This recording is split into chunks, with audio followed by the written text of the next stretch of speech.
Niye? Hansı ihtiyarla mən sizin qabağınıza çıxıb neyse danışıram. Dostlar, bugünün dünyasında biz belə bir insanlara, həyatda istədiyimiz yolu getmək üçün, o yolu getmiş insanları tapmaq üçün göydə axtarırıq onları. O vaxtda seminar, simpozium, belə şeylər edirdik. Bugün çox şanslısınız. Şəraitimiz, bugün universitetimiz bütün o mütəxəssisləri sizinlə görüşə gətirir. Sizin müəllimləriniz universitetdə bəziləri bir vaxtlar işləmiş, çalışmış mütəxəssislərdir.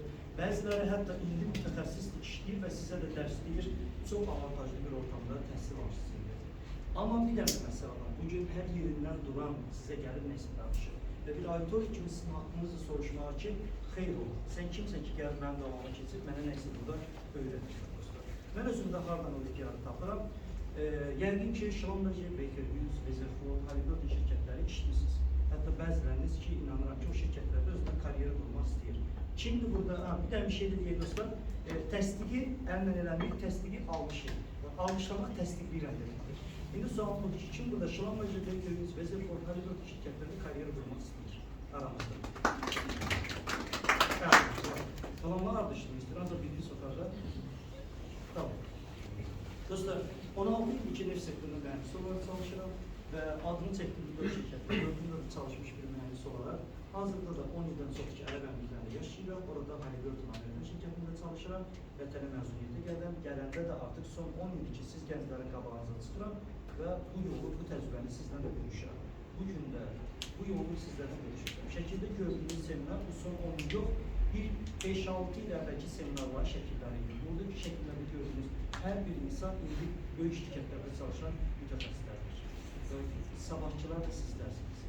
Və bugün bu yolu birlikdə keçəcəyik və bu yolun sonunda da nə suallar varsa ondan ilk başlayacağız. Tamam, getdiniz. Növbətiz. İndi sizdə istəyim dostlar. Mən sizdə istəyim burada vizualizasiya bacarığınızı həyata keçirməkdir. Yəni mən sizə bir hekayəni danışacağım. Qalanı vizualizasiya eləməyi sizə bıraxıram. Video göstərməm, sadəcə şəkildir. Siz təsəvvür edin. Olar mı? Deməli, Azərbaycanın Sumqayıt şəhərini götürürük. Sumqayıt şəhərdə 9-cu ildən 71 mənzil 69-da bir dənə ailə düşünün ki, o ailədə yaşayırıq. 2 otaq, cəmsi 2 otaqlı mənzildir. O mənzildə yaşayırıq. Mən, Uşaq Pərviz, Gənc Pərviz, bacım, atam, anam və Əzəlov ermənilər üzərindən Qarabağdan köçkün düşmüş babam, nənəm və doğuşdan əlil olan əlim. Yəni, bilməyəm necə bu 2 otaqda 7 nəfər adam bir otaqda yaşayır. Bilməm, bəzilərinizdə də bu həyatı yaşamışsınız. İndi, bu otağın içində, Gülüsdəki bütün bu ailəyə bir dənə baxan ailə işləyirdi, evləri remont təmir edildi və onunla da bu 7 nəfər dolanırdı. Üstəgəl, bu ailənin içində də bizim babam, nəslinin ağsaqqalı bizim evdə yaşadığımız üçün hər gün bütün Qarabağ nəsli hamısı bizi ziyarətə gəlirdi. Yəni, səsli, küylü, Qarabağ mentalitetli insanların ortasında bir dənə Pərvizə düşür. Və bu səs gün içində Pərvizin təhsil həyatı var idi, məktəbliydi və bir xəyalları var idi. O xəyallar nədən ibarət idi, dostlar? Çox primitivsə, qeyri-adi bir şey deməyəcək. Fəhlənin oğluydu, nəslimizdə bir dənə də olsun bir yerlərə gəlmiş adam yox idi. Amma mənim baxdığım bir xəyal qutum vardı. O qutuda nə idi? Televizor idi. Belə o köhnə 4 ayaqlı televizorlarla. O televizora baxanda mən iş adamlarını görürdüm. Hansı iş adamları? Kostyumda, qasturda, gəlib bir xarici maşınla böyük bir iş binasının qabağından düşür, keçir binaya, gəlib orada iclas keçirir, nəysə prezentasiya edir, hansı bir müqavilələri imzalayır və mən o xəyalına baxırdım ki, mən də bu həyatda belə bir iş adamı olacaq. Necə? Yoxsa bilmirəm, sadəcə səfircəsinə bu xəyalı quruldu. Bir də ki, o vaxtlar bizdə çox serial, o vaxt Braziliya, Argentina serialları gedirdi. Biz o seriallarda da hamının ağ villası, hamının hovuzu, hamı varlıdır, hamı lüks həyat yaşayır. Mən də belə dəniz qırağındakı üzü dənizə baxan evlərə baxırdım. Deyirdim ki, mən də bir gün belə bir evdə yaşayacaq. Hansı evdə söylüyorum? Sumqayıtda o ev içində sadəcə o xəyalı qururdum yəni. Təbii ki, bu xəyalında bir dənəsi qapanma nöqtəsi olurdu. Bütün arxandakı səs-küy mute rejimdə keçirdi mənim beynimdə. Beynim sadəcə ekrandakı uğurlu iş adamın obrazına baxırdı. Bu momentdə mənim Əhməd babam salsın keçirdi televizyon qabağına, Allah ona rəhmət eləsin. Televizor çevrildi ASTV kanalına. Bu anda məndə bütün qısa qapanma gedirdi. Və bu ASTV məndə o qədər travma yaşadım ki, yaşadığım bütün ölkələrdə, bütün televizorlarda ASTV yoxdur. O kanalı silmişim deməkdə. Arada bir dənə futbol oyununa görə ASTV asfalı oldu. Növbəti səhvət olmasın. Və gəlib çıxıram, həddi uğurluya çatmış adamım və istəyirəm ki, bu həyatda uğurlu adam olun. Həyatda nümunə getirəcəyim, sual verəcəyim, tanıdığım bir dənə olsun iş adamı. Sadəcə qohum əqrabadan bir dənə sual verirəm. Mən necə həyatda uğurlu ola bilərəm? Və o dövrdə mənə hamı bir dənə şey, iki şey dedilər. Bax, bu həyatda uğurlu olmaq istəyirsə, sənə iki dənə şey lazımdır. Baxdım, nə? Sənə elm lazımdır və sənə pul lazımdır deyirlər. Pulun olmalıdır və elmin olmalıdır. Hətta pulun çoxsu birinci deyirlər. Və o yaşımda, o çərçivə, o düşüncəylə sadəcə bunu anladım. Tamam, uğurlu olmaq demək, deməli, elmi və pul olmaq deməkdir. İkisini də deməli, mən əldə eləməliyim. Elmim olmalıdır, uğurlu olmalıdır. Və atıldım yola. Dostlar, elm demək çox primitivdir. Başladım vəhşicəsinə dərsləri oxumağa və təbii ki, nəticədə illik şagirdi, falan məktəbdə bağlayan şagird, ora bu öz yerində. İndi gəlib çatıram artıq 11-ci sinifdə. Həyatda pul qazanmaq istəyir. Deməli, elə bir ixtisas seçməliyəm ki, gözü çox sadədir buyruğun xəyal əsası. Yaxşı pul qazanmaq. Və 11-ci sinifdə bütün fənlərdən əla qiymət aldığım üçün hər müəllim məni öz yönünə yönəltmək istəyirdi. Amma mənim bir dənə, məni riyaziyyat dərsindən kurs imtahanlara universitetə hazırlayan Rafiq müəllimim vardı Sumqayıtda. Gördüyünüz kimi belə bir padvalda biz riyaziyyatdan təhsil aldıq və kursa gedirdik. O mənim boyun qabağında deyib, Pərviz, sənə gəl tövsiyəm. Görürəm ki, sənin fəhli olursan, sənin bu həyatda dayın, arxanda duran adam da yoxdur. Amma birinci qrup fənlərində riyaziyyatda falan yaxşısan. Sənə tövsiyə edirəm ki, sən neft sektorunda bir yol tapasan. Niyə? Çünki bu sektor elə sektordur ki, heç bir daydaya ehtiyac olmadan öz bilginlə gelib intervyulara girə bilərsən, məsələn, sokarda işə düzələ bilərsən, qəşəng bir karyer qrup, ailəvi dolandıra bilərsən. Bu, bütün mənə böyüklərin tövsiyələr arasında bu tövsiyə daha məntiqə yatdı və tam səmimi deyirəm. Mühəndis olacağım, o kaska mənim gözüm atmırdı o qədər. Durub yalanlar sizə deməyim ki, mən o vaxtlarda mühəndis olacağım və xeyr, mənə bu həyatda bir fəhlənin oğlu olaraq yaxşı yaşamaq istəyirdim ki, yaxşı gəlirim olsun, yaxşı şirkətlər, yaxşı bir statusum olsun. Və dedim, tamam, bu neft sektoruna gedəcəm. Və o riyaziyyat müəllimimin tövsiyəsi ilə mən başvururam birinci qrup üzrə neft sektoru ixtisaslarına başvururam. Və şükür olsun, gəlib daxil oluram Azərbaycan Dövlət Neft və Sənaye Universitetinə, o vaxtda da bu adını adlanır. Azərbaycan Dövlət Neft Akademiyasına adlanır. Dövlət zəhmət olmasa?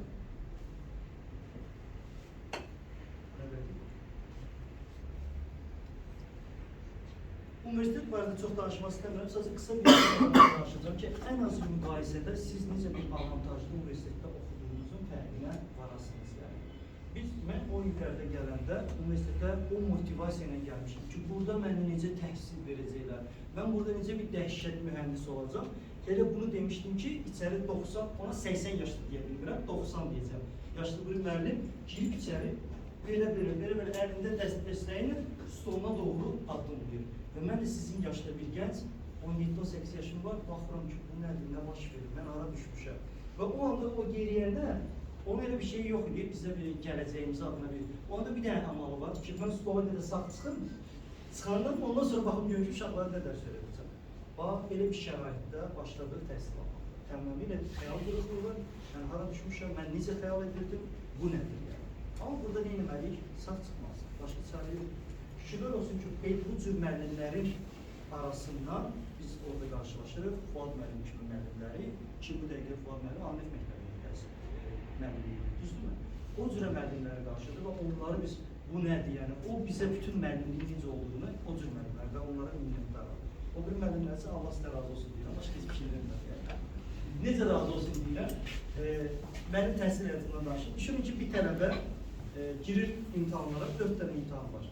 Belə bir şey mümkün olar mı? 4 fəndən, 3-ündən 5 qiymət alır, yəni A, belə deyək də. 4-cüdən ən axırıncı qiymət alır. Sizdə nə deyirlər? Deyil. Belə bir şey mümkün ola bilər. Yəni, bu uşaq 3 fəndən də A-lıqda oxusun, 4-cünü heç C-lik, B-lik belə oxumasın. Yəni, mümkün o dövrdə. Belə yerdə təhsil alır. Yəni, dövlət sənət olmasın. Amma yenə də əgər mübarizə davam edir. Demək dostlar, həyatımda, bilməm siz ilk telefonunuzu nə vaxt əldə edirsiniz, sizə bağlayırız neçə yaşındadır. Həyatımda ilk telefonu mən 2-ci kursda alabilmişim. 2-ci kursa qədər mənim telefonum oldu.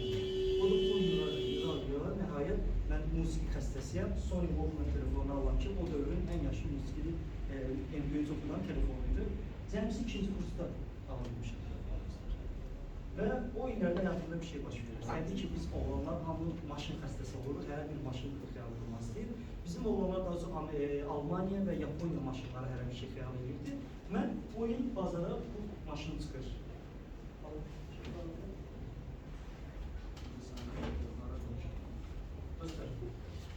Sizin zövqünüz ola bilər, bilməyəbiləm. Mən bu maşını görürəm, xəstəsi olulan, artıq xəyalımdakı o iş adamının maşınla gəlir, iş binası qabağına düşür. Hansı maşınla? Bu maşınla. Bunun artıq məndə tam netləşir ki, mən bu maşını sürəcəm. Və nə edirəm? Gedirəm fotostudiyaya, bu maşını belə çıxardıram və tudubuk bir agentım var mənim, gündəlik işlədir. Qoyuram bunun arasına. Və həmin gündən sonra mənim təhsil həyatında motivasiyam nə olur?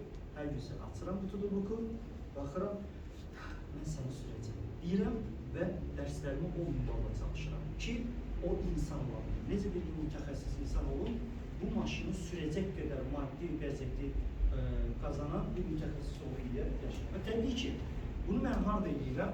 Həmin o adına kimlərin yanında, tələbələrin yanında, nə bilim, Sumqayıtda dostlarımın yanında, həmişə bu şəklə baxanda yanımdakı adamlar məndən soruşurlar. Nədir o şəkil, nəyə baxırsan? Mən də belə sadəlövcə, səfəkcəsinə o insana verdim, mən bu maşını sürəcəm. Reaksiya, bir adam inanmadı. Siz də mənə baxın, bir çox oğlu inanmadı da ki, mənə ki, sən bunu sürəcəksən də. Amma mən bir də söyləyəm, sən sürəcəksən, yaş görək. Bu yaxşı görək, bu mənim həyat motivasiyam oldu. Elə ləzzət edir, biriləri sənə diyə baxanda sən gedirsən və onu edirsən. Yəni, bunun ləzzəti tamamilə başqa bir şeydir. Bu maşını bir dənə indi yadda saxlayırıq. Sonra qayıdacaq maşına. Növbəti zəhmət olmasa. Yenə pul yığıram, şəxsi inkişafım üçün. Təhlil ola bilir. Geri qayıdırım. Dostlar, Allahın deyirlər, Allah üzümə baxır. Mənim Allahın üzümə baxan tərəfi o oldu ki, biz deməli təhsil alırıq, istiqamət verən yox, üzümüz hara gedir bilmirik. Bir adam bir böyüyüzə demir ki, belə elə. Sadəcə kör olanı bu sesiya, bu imtihanı verəcəm, ondan sonra bu imtihanı verəcəm. Dərdim biz imtihanlar, sesiyalar verməkdir. Amma bizim mənim bir dostum var idi, adaşım idi, Pərviz Məmmədov. Pərviz Məmmədov bizdən fərqliydi. Biz tənəffüs olan kimi gedirdik bufetə, piraşki yeməyə. Pərviz isə həmin dəqiqə düşürdü, universitetin qabağındakı internet kluba gelirdi. Hər tənəffüsü o adam internet klubda keçirirdi. Biz də ona sanki boş-boş işlərlə məşğul olmuş kimi baxırdıq, lağa qoyduq. Pərviz nə edirdi? Pərviz təqaüd proqramlarını araşdırırdı. Pərviz xarici şirkətlərdə summer internship fürsətlərini araşdırırdı, yay məktəblərini araşdırırdı. Mən necə, hansı xaricdə təhsil, hara başvura bilər, bunları araşdırırdı. Vaxtını bununla keçirirdi. Biz vaxtımızda nə keçirirdik? Piraşki yeməklə. Və deyir ki, belə zordur, biz kul olanlar, gəlin oturur bufetdə. Amma kimin kul olduğu nə vaxt göründü? Yay gələndə. İkinci kursu bitirəndə Pərviz Məmmədov Şamanbeci şirkətində Summer Internship proqramının qalibi olur. Və hətta ikinci kursu, üçüncü kursu keçəndə Şamanbeci'də Summer Internship keçir. Biz hamımız ağza çıxar ki, nə bu? Və təbii ki, ondan sonra nə olur? Hamımız tökülüşük Pərviz üstə ki, bunu necə elədim, mənə də öyle. Və sağ olsun ki, Pərviz mənim dostum idi, biz ən çox dostu verək, iki Sumqayıtlı olan idik. Və Pərviz özü uğur qazanıb, indi istəyir ki, dostu Pərvizlə, mən də uğur qazanım. O, hər gün məni buna tətikləyirdi. Həmin anda ki, mən Pərviz, baxın, özümü layiq bildiyim şirkət, yəni bunu qətiyyən tənqid edəməm, amma uzaq başı deyim ki, mən Sokarda işləyə bilərəm. Bir dənə Sokar məni bu həyətdə işə götürsün, mən xoşbəxt bir insan olacam, alıb bilməyəcəm. Özümü ancaq ora gedir, amma Pərviz mənim Bakıda fəaliyyət göstərən xarici şirkətlərdə də işləyə bilərsən. O məni həmişə tətikləyirdi. Və deyir ki, sən də başvur, sən də başvur, sən də başvur. Sırf Pərvizin bu tırqası ilə, belə doğru bildirləyək, mən özümü ilə prezentasiyamı qururuq, slayd falan, CV-ni qururuq, başvururam Şamanbeci'yə dostlar. Və birinci ondan əvvəl Şamanbeci'dən başlayır. Hara başvururam? Hamısının sevimlisi, ən favori şirkət hansıdır Bakıda? BP. Təbii ki, birinci mən deyirəm ki, o Schlumberger'dir, nədə onu saxla bir dənə, mən BP-yə başvuracam. Və Pərviz deyir ki, tamam, get birinci BP-ni yoxla. BP-yə başvururam, həyatımda ilk dəfə bir intervyu edirəm. Bilirsiniz, o intervyular 4 günlük seminarda xırdalığına kimi izah edirik ki, bütün mərhələləri, indi qısa danışacağım. Bir neçə mərhələdən ibarət olur, yazılı imtihan olur, məntiq testi falan, ondan sonra gizli qabiliyyət imtihanı, ondan sonra komanda işi və nə olur məndə? Birinci qorxa-qorxa girəm mərhələyə, girdim, yazdım, çıxdım. Bir-birdən zəng gəlir ki, siz bu mərhələni keçdiniz, növbəti mərhələyə. Özgüvən biraz da artır. Keçirəm, bu mərhələni keçdim, baxıram ki, Camaat kəsilir, mənə deyirlər ki, keçdi. Bu zaman insana nə baş verir? Hər bu yaşda cahil özgüvən. Bizim oturum onu dəhşətim ki, sən bir də mən dəhşət izləm, xəbərim yoxmuş özümdən. Və artıq forslamağı, öz zaman sonra ki, sən keçdin, hamı kəsilir, mənsə gəlib final və BP-nin son 8-liyinə, son 8 nəfərdə qalıram, üzbəyiz intervyu. Son gündür girirəm içəri. Bax, BP-də də ən belə deyək, pis şey nədir? Onlar çox profesionaldılar. Səni gülə-gülə otaqda qarşılayırlar. Təbəssümlə, xoş gəldinlə, gəlirsən, gülə-gülə, xoş bir otaqda intervyu keçir. Gülə-gülədən başına gəlib dostum, gülə-gülə bir yola salırsan. Sən də otaqdan çıxan kimi deyirsən ki, zor, partlattım, yəni burada müsbət nəticə alacaq. Mən də elə gülə-gülə girdim, gülə-gülə çıxdım və o qədər özgüvənlə universitetdə belə yazıram ki, mən söhbətdə samanı təşvik edəcəm. İndi bunlardan cavab gözləyirəm. Sumqayıt Göyərçin Parkındayım, sevgilimlə gəzirəm. Bir də görürəm ki, telefonuma BP ofis nömrəsindən zəng gəlir. Və neynirəm? Sevgilimə deyirəm ki, xanıma, gör indi sənin oğlanı neyniyəcək? Sənin oğlanına indi BP-dən təsdiq cavabı gələcək. Qoyuram səsli rejimə. Salam, Pərviz Həsənov, bəli, buyurun. Siz BP-nin final intervyusunda olsunuz. Bəli, buyurun. Təəssüf edilir ki, kəsilirsiniz. BP bunu mənə sevgilimi qabarlıyor. Budur dostlar, o şilləni yiyəcəksiniz, o təcrübəni, o dadı dadmalısınız yəni. O dadı dadmadan olmur zaten yəni. Və həmin gün deyirəm, növbəti zəhmət olmasa, istənirəm və deyirəm ki, hansıdır o şirkətin adı? Schlumberger neydi? Schlumberger, Schlumberger, başvururam ona. Və təzəsini bu dəfə Schlumberger başvururam. Schlumberger başvuranda gəlirəm yenə artıq bilən təcrübəm var o mərhələlərdən. Yenə tez basarım, məntiq testi falan, ingilis dili, bunlardan keçirəm, qabiliyyətimi tamam işi. Burada da gəlib düşürəm final intervyuya. Final intervyuda BP-də içəri girmişdim, stol idi. Stolun ətrafında, qarşı tərəfində 3 nəfər əyləşmişdi və onlar mənə adam balası kimi profesional şəkildə intervyu edirlər. Mən də düşünürəm ki, burada da olacaq. Girəcəm içəri, stol olacaq falan. Elə olur təəssüf ki, içəri girirəm. İçəridə cəmsi bir nəfər iştirak edir, o da rekruterdir. İşiniz o pozisiyanı rekruterdir. Intervyularda sizi o prosesi finala qədər o adam gətirəcək. Biz də qara dərinli üzr istəyirəm. Angoladan qara dərinli şokolad kimi bir oğlan idi. Orada qara kitabın üzünü göstərə bilərsiniz. Qara kitabı götürün, bir onu dostlara göstərə bilərəm. Belə bir mənzərəni təsəvvür edin. Belə bir mənzərəni təsəvvür edin. Gəlmişəm, mən ayaq üstə durmuşam. Bu adam da mənim qabağımda belə oturur, bax belə, əllərini belə qoyur ki, danış görür, nə danışırsan. İndi, o dövr, indi biz belə adam oturan adamlar görmüşük. Amma o dövrdə biz hard oturduq, adında oturduq. Hansıydı? 20'li yaşlı o boyda şəxsiyyətlər, içəri mənim günümüz belə idi. Oturuldu, təzə belə oturuldu. Bizi belə tərbiyə eləmişdir. Bu mentalitet içəri böyük yerdə ayağa durmaq lazımdır, böyüyün yanında ayaqlarımızı aşırmaq olmaz, sərgəli oturursa, bu mentalitetdən gəlmişəm içəri, bu adamda mənlə necə danışır? Psixoloji təsir edir. Necə? Mən danışıram, bu özünü necə aparır? Vecsiz, sanki sənin danışırlar, növbəti adamsa, görüm nə deyəcəksən. Amma bunu dostlar, nə üçün edirlər? Məqsəd görülmüş şəkildə sən təkərə salmağa çalışır ki, sən görə bu situasiyadan necə profesionalcasına özgüvənli şəkildə çıxa biləcəksən. Düzdür mü? İndi bir dənə mənim situasiyamı bir dənə təsəvvür edək. Adam o vaxtı mənim biliyimə baxar. Mənim texniki biliyim nə idi? Universitetin 3-cü kurs tələbəsi. Ondan ötürü bilirsiniz yəni. İngilis dili səviyyəm Sumqayıt English. Bu ayrı oldu, o izah edilmərə. Və Piros'dakı İP-dən travmam var ki, məhz bu mərhələdə məni kəsirlər. Yəni beyin şuuraltı da buradan ki, buradan kesilsələr, buradan kesilsələr. Piros'dakı bu adam da mənlə belə saygısız qabağında əyləşib bir danış görüb danışırsa. Və həmin anda dostlar, mənim mübarizəm adamla mənim aramda deyil. Mənim mübarizəm birinci mənim içimdə baş verir. Yəni ki, Pərviz, bu da son nöqtədir. Buradan ya qalib çıxacaqsan, ya da məğlub çıxacaqsan. Qalib çıxsan bu şirkətdə bir böyük yol gözləyir səni, məğlub çıxsan, nə olacaq? Sumqayıt tərəfə geri qayıdacaqsan. Düzdür? Və artıq ikinci şirkətdən də, önəmli şirkətdən də kəsilmiş olacaqsan. Və o anda həyatımda bir dənə bir şeylər, öz o Azərbaycan tələbəsinin belə bir ortamlara düşəndə o kompleksi, sıxılması, əzilməsi, öz potensialını ifadə edib bilməməsi şeylərini Bir anda içimdən attım. O həmin saniyədə baş verdi, o anda. Ki, kasıbın bu həyatda bir də avantajı var. Zaten heç nə yoxdur. Yəni, zaten sıfırdasan. Yəni, sənin oradan bitirəcəyin başqa bir şey yoxdur. Buradan kəsilsin, Sumqayıt həyatına gəlir, düzdürmü? Və oradakı digər rəqiblərdən fərqli olaraq başladım danışmağa. İnan mənə, bu yaşımda mən o vaxtı danışdığıma baxıram, ağzıma gələn danışırım, cidden. Amma bir də önemli bir şey var. Danışırdı, özünü ifadə edirdi. Adam mənə İngiliz dili bir sual verdi və mən ona öz hisslərimi çatdırmaya çalışırdım. Və nə oldu? Toxundum adamın dərdinə.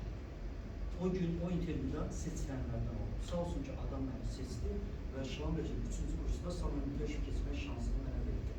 Və mənim rəqiblərimdən soruşsaz ki, niyə sizi yox, Pərvizi seçdi? Bir dənə bax, formulalar deyirəm, qızıl formulalar, bir dənə bir şey deyəcəklər. Pərviz adama təsir edə bildi. Yəni, adamın qəlbinə toxuna bildi. İstənilən yerə gedirsiniz dostlar, bu həyatda, iş görüşməsinə, intervyuya, təhsil həyatının fərqi yoxdur. Bir dənə bir şeylə çalışmayın ki, mən elmi danışım, belə eləyim, belə bir pul görünüm, effekt yaradım. Bir dərdiniz olmalıdır. Qarşımda oturan insanın qəlbinə toxuna bilirəm, yoxsa yox. Bir şey bilin ki, əgər qəlbinə toxuna bildinsə, o nöqtəni vura bildinsə, taç nöqtəsi oldusa, səni işə götürmək, sənə hə deməklər üçün 1000 dənə səbəbləri olacaq. Bu səbəblərdən bu namizədi götürək deyəcəklər. Yox, nə qədər güclü bir tələbə olursan olur. O toxunuşu, aradakı o toxunuşu edə bilmədinsə, səni kəsməklər üçün hər cür səbəbləri də olacaq. Kimsə burada əminliklə deyə bilər, mənim texnikim belədir, mənim soslu belə, mən 100% keçəcəm. Xeyr, səni ilişdirməyə o qədər onlar profesional bir səbəb tapa bilərlər, düzdürmü? Həmin anda o toxunuşla şunun derecədə yayı samimi döyüş proqramında keçir. Və şükür olsun, bitirirəm. Ondan sonra bu arada çox danışa bilməyəcəm, vaxtımızın bittidir. Gəlirəm 4-cü kurs. 4-cü kursda artıq nəyi öyrənmiş oluram? Bütün əksiklikləri görmüş oluram. İngilis dilim bu leveldir, amma necə belə bir profesional şirkətdə hansı leveldə olmalıdır? Mən özümdə hansı soft skillslər inkişaf etdirməliyəm ki, dünyanın hər ölkəsindən fərqli mentalitet, fərqli baxış açısında olan insanlarla bir arada işləyə bilim, onlarla tolerant bir ortam qura bilim. Bütün bunları başladım şəxsi inkişafda öyrənməyə gəldim. Ümumiyyətlə öz yerimi ixtisasını oxuyuram və bitirirəm 4-cü kursu. 4-cü kursu bitirəndən sonra yenidən Şilanbəcəyə başvururam. Şilanbəcə şirkəti bu dəfə məni artıq bütün mərhələlərdən keçirməyə ehtiyac yoxdur, çünki tələbə vaxtı artıq səni yoxlayırlar. Məni birbaşa final intervyusuna çağırırlar. Menecer artıq başqa bir menecerdir, o USD meneceridir, indi Argentinalı bir menecerdir. Amma bu menecerin əlində mənim sonradan görüşümün bütün feedbacki, proqramı necə keçmişəm, necə fəaliyyət göstərmişəm, hamısı şirkətdə sistemləşdirilmiş şəkildə olur. O sözün oradakı mənim performansıma baxır, bir-iki də sual verir, biz sizi komandada istəyirik, bu şirkətdə istəyirik. Və həyatım o anda institut həyatını bitirən kimi bakalavr, magistr oxuyacaqdım, amma Şilanbəcədə işləməyə düzəldiyim üçün deyirəm ki, tamam, biraz şirkətdə karyera qurum, işləyim, sonra magistr oxuyaram gələcəkdə. Amma şirkətdə mütəxəssisliyə doğru yüksəldikcə, o bankomatdan sonra qırrrr çoxaldıqca, magistr hələ də qalır, qismət olmalı, yəni, oxuya bilməlidir, belə deyim. Ona görə vaxtında çalışır oxuyarız və ya ki, 2-3 il sonra oxuyun, 2-3 il sonra maaşımız elə olacaq ki, təhsili qayıtmaq istəməyəcəksiniz. Belə.